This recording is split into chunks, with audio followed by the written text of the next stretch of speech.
യൂദിത്ത് അധ്യായം 11. യൂദിത്ത് ഹോളോഫർണസുമായി സംസാരിക്കുന്നു. ഹോളോഫർണസ് അവളോട് പറഞ്ഞു, സ്ത്രീയെ, ധൈര്യമായിരിക്കുക, ഭയപ്പെടേണ്ട. ലോകാധിപതിയായ നബുക്കദ്നേസറിനെ സേവിക്കാൻ തയ്യാറായ ഒരു വ്യക്തിയെയും ഞാൻ ഉപദ്രവിച്ചിട്ടില്ല. മലനാട്ടിൽ വസിക്കുന്ന നിന്റെ ജനം എന്നെ അവഹേളിച്ചില്ലായിരുന്നെങ്കിൽ ഞാൻ ഒരിക്കലും അവരുടെ നേരെ കുന്തമുയർത്തുകയില്ലായിരുന്നു. അവർ തന്നെ വിളിച്ചു വരുത്തിയ അനർത്ഥങ്ങളാണിത്. നീ അവരെ വിട്ട് ഞങ്ങളുടെ അടുത്തേക്ക് ഓടിപ്പോന്നത് എന്തിനെന്ന് പറയുക. നീ സുരക്ഷിതയാണ്, ധൈര്യമായിരിക്കുക. ഇന്ന് രാത്രി മുതൽ നിന്റെ ജീവൻ സുരക്ഷിതമാണ്. ആരും നിന്നെ ദ്രോഹിക്കുകയില്ല. എൻ്റെ യജമാനനായ നബുക്കദ്നേസറിൻ്റെ സേവകരോടെന്ന പോലെ എല്ലാവരും നിന്നോട് സ്നേഹപൂർവ്വം പെരുമാറും. യൂദിത്ത് പറഞ്ഞു, അങ്ങയുടെ ദാസിയായ എൻ്റെ വാക്കുകൾ ശ്രവിച്ചാലും അങ്ങയുടെ സന്നിധിയിൽ സംസാരിക്കുന്നതിന് എന്നെ അനുവദിക്കുക. ഈ രാത്രിയിൽ എൻ്റെ യജമാനനോട് ഞാനൊരു അസത്യവും പറയുകയില്ല. മാത്രമല്ല, ഈ ദാസി പറയുന്നതനുസരിച്ച് പ്രവർത്തിച്ചാൽ ദൈവം അങ്ങ് മുഖാന്തരം പലതും നിർവഹിക്കും. അങ്ങയുടെ ഉദ്യമങ്ങൾ വിഫലമാവുകയില്ല. സർവ്വലോകത്തിൻ്റെയും രാജാവായ നബുക്കദ്നേസർ വാഴുന്നു. അവൻ്റെ അധികാരവും നിലനിൽക്കുന്നു. അവനാണല്ലോ സർവസൃഷ്ടികളെയും നയിക്കുന്നതിന് നിന്നെ നിയോഗിച്ചിട്ടുള്ളത്. നീ മൂലം മനുഷ്യർ അവനെ സേവിക്കുന്നു.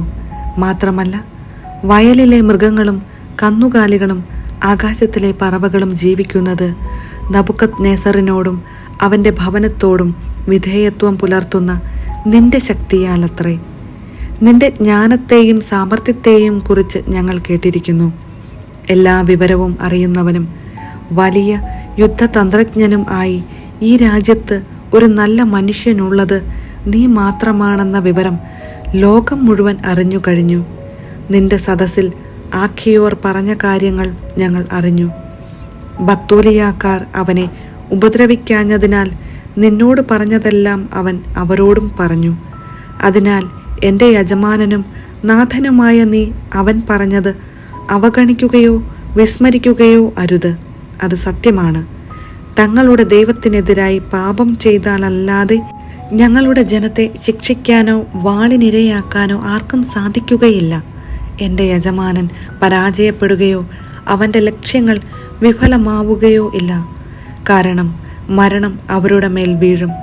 തെറ്റു ചെയ്യുമ്പോൾ സംഭവിക്കുന്നത് പോലെ ദൈവം കോപിക്കത്തക്ക വിധം അവർ പാപം ചെയ്തിരിക്കുന്നു. അവർ ശേഖരിച്ച ഭക്ഷണ സാധനങ്ങൾ തീർന്നു, വെള്ളവും തീരാറായി. നാൽക്കാലികളെ കൊല്ലാൻ അവർ ആലോചിക്കുന്നു. ദൈവം തൻ്റെ നിയമത്താൽ വിലക്കിയ ഭക്ഷണം കഴിക്കാനും അവർ ഉറച്ചിരിക്കുന്നു. ജെറുസലേമിൽ തങ്ങളുടെ ദൈവത്തിൻ്റെ സന്നിധിയിൽ ശുശ്രൂഷ ചെയ്യുന്ന പുരോഹിതന്മാർക്കായി സമർപ്പിക്കപ്പെട്ട ധാന്യത്തിൻ്റെ ആദ്യ ഫലവും വീഞ്ഞിൻ്റെയും എണ്ണയുടെയും ദശാംശവും ഭക്ഷിക്കാൻ അവർ തീരുമാനിച്ചിരിക്കുന്നു. ജനത്തിൽ ആരെങ്കിലും അത് കൈകൊണ്ട് തൊടുന്നത് പോലും നിയമവിരുദ്ധമാണ്. ജെറുസലേം നിവാസികൾ പോലും ഇങ്ങനെ ചെയ്യുന്നതിനാൽ ആലോചനാ സംഘത്തിൽ നിന്നുള്ള അനുവാദത്തിന് അവർ അങ്ങോട്ട് ആളയച്ചിരിക്കുന്നു. അനുവാദം ലഭിച്ച് അങ്ങനെ പ്രവർത്തിക്കുന്ന ദിവസം തന്നെ അവിടുന്ന് അവരെ നശിപ്പിക്കാൻ നിന്റെ കയ്യിൽ ഏൽപ്പിക്കും. അതിനാൽ നിന്റെ ഈ ദാസി വിവരങ്ങൾ അറിഞ്ഞപ്പോൾ അവരുടെ ഇടയിൽ നിന്ന് ഓടിപ്പോന്നതാണ്. ലോകത്തെ മുഴുവൻ കേൾക്കുന്നവരെയെല്ലാം ആശ്ചര്യപ്പെടുത്തുന്ന കാര്യങ്ങൾ നിന്നോടൊത്ത് നിർവഹിക്കാൻ ദൈവം എന്നെ അയച്ചിരിക്കുന്നു. ഈ ദാസി സ്വർഗത്തിലെ ദൈവത്തെ രാപ്പകൽ സേവിക്കുന്ന ഭക്തയാണ്. നാഥ, ഞാൻ നിന്നോടൊത്ത് വസിക്കും. ഓരോ രാത്രിയും നിന്റെ ദാസി താഴ്വരയിലേക്ക് പോയി ദൈവത്തോട് പ്രാർത്ഥിക്കും. അവർ പാപം ചെയ്യുമ്പോൾ ദൈവം അത് എന്നോട് പറയും. ഞാൻ വന്ന് നിന്നെ അറിയിക്കും. അപ്പോൾ നിനക്ക് സൈന്യസമേതം പുറപ്പെടാം. ആർക്കും ചെറുക്കാൻ കഴിയുകയില്ല.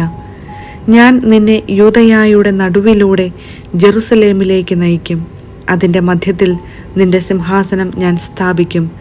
നീ അവരെ ഇടയനില്ലാത്ത ആടുകളെ പോലെ നയിക്കും. നിനക്കെതിരെ കുരയ്ക്കാൻ പട്ടി പോലും വാ തുറക്കുകയില്ല.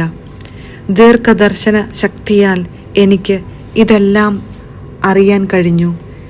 ഇത് എനിക്ക് വെളിപ്പെടുത്തിയിരിക്കുന്നു. നിന്നോട് പറയാൻ ഇതാ ഞാൻ അയക്കപ്പെട്ടിരിക്കുന്നു. ഹോളോഫർണസും സേവകന്മാരും അവളുടെ വാക്കുകളിൽ പ്രീതി പൂണ്ടു.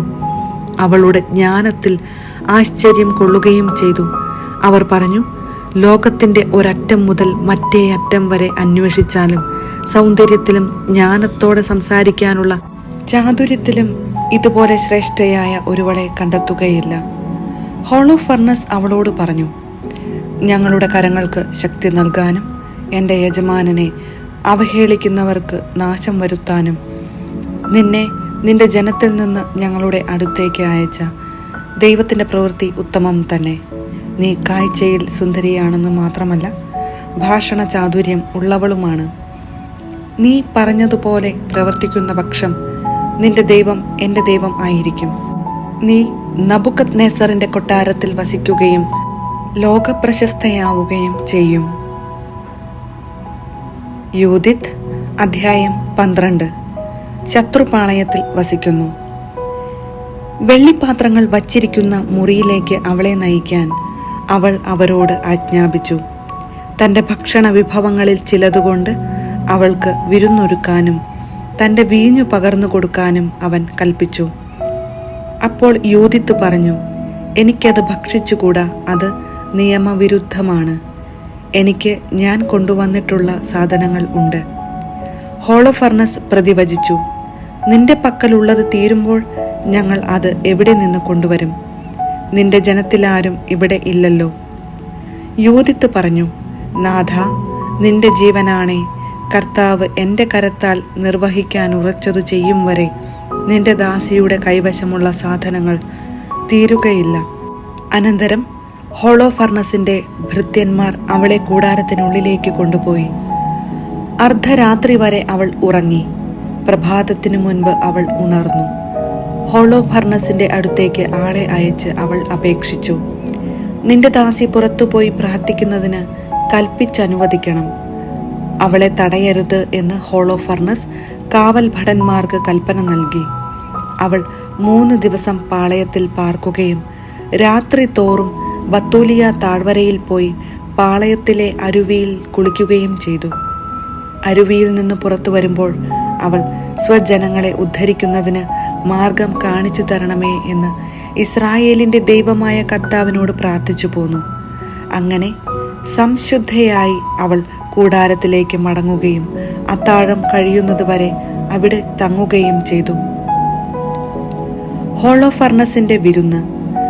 4-ാം ദിവസം ഹോളോഫർണസ് സേനാധിപന്മാരെ ആരെയും ക്ഷണിക്കാതെ അടിമകൾക്കു മാത്രമായി ഒരു വിരുന്നൊരുക്കി.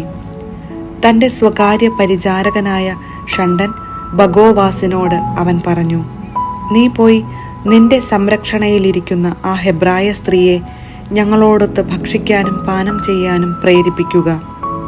അത്തരമൊരു സ്ത്രീയുടെ സഹവാസം ആസ്വദിക്കാതെ വിടുന്നത് അപമാനകരമാണ്. നാം അവളെ ആശ്ലേഷിക്കാതിരുന്നാൽ അവൾ തന്നെ നമ്മെ പരിഹസിക്കും. ബഗോവാസ് യൂദിത്തിനെ സമീപിച്ചു പറഞ്ഞു, സുന്ദരിയായ പരിചാരികെ, വരുക. ഹോളോഫർണസിന്റെ സാന്നിധ്യത്തിൽ ബഹുമാനിതയാവുക. വീഞ്ഞു കുടിച്ച് ഞങ്ങളോടൊത്തുല്ലസിക്കുക. ഇന്ന് നീ നബുക്കദ്നേസറിന്റെ ഭവനത്തിൽ സേവനം ചെയ്യുന്ന അസീറിയ പുത്രിമാർക്ക് തുല്യയായി ഭവിക്കുക. യൂദിത്ത് പ്രതിവചിച്ചു, എൻ്റെ യജമാനനെ നിരസിക്കാൻ ഞാൻ ആര്? അവന് പ്രീതികരമായതെന്തും ഞാൻ നിശ്ചയമായും ഉടൻ അനുഷ്ഠിക്കും. മരണം വരെ അത് എനിക്ക് സന്തോഷജനകമായിരിക്കും. അവൾ എഴുന്നേറ്റ് തനിക്കിണങ്ങിയ എല്ലാത്തരം ആടയാഭരണങ്ങളും അണിഞ്ഞു. അവളുടെ നിത്യോപയോഗത്തിന് ബഗോവാസ് നൽകിയ മൃദുലമായ ആട്ടിൻതോൽ യൂദിത്തിന് ചാരിക്കിടന്നു ഭക്ഷണം കഴിക്കേണ്ടതിന് ഹോളോഫർണസിന്റെ മുൻപിൽ ദാസി വിരിച്ചു. യൂദിത്ത് അകത്തു കടന്ന് അതിൽ ശയിച്ചു. ഹോളോഫർണസിന്റെ ഹൃദയത്തിൽ അവളെക്കുറിച്ചുള്ള അഭിലാഷം നിറഞ്ഞു. അവളെ സ്വന്തമാക്കാൻ അവൻ കൊതിച്ചു. ആദ്യമായി കണ്ടതു മുതൽ അവളെ കൊടുക്കാൻ അവൻ അവസരം പാർത്തിരിക്കുകയായിരുന്നു. ഹോളോഫർണസ് അവളോട് പറഞ്ഞു, കുടിച്ച് ഞങ്ങളോടൊത്തുല്ലസിക്കുക. യൂദിത്ത് പറഞ്ഞു, പ്രഭോ, ഇപ്പോൾ ഞാൻ കുടിക്കും. എന്തെന്നാൽ ജനനം മുതൽ ഇന്നു വരെയുള്ള ഏതു ദിവസത്തെയുംകാൾ ഇന്ന് എനിക്ക് എൻ്റെ ജീവൻ വിലപ്പെട്ടതാണ്. അതിനുശേഷം തൻ്റെ ദാസി പാകപ്പെടുത്തിയിരുന്ന ഭക്ഷണപാനീയങ്ങൾ അവൾ അവൻ്റെ മുൻപിൽ വച്ച് കഴിച്ചു. ഹോളോഫർണസ് അവളിൽ അത്യധികം പ്രസാദിച്ചു. ജീവിതത്തിലൊരിക്കലും കുടിച്ചിട്ടില്ലാത്തത്ര വീഞ്ഞു കുടിക്കുകയും ചെയ്തു.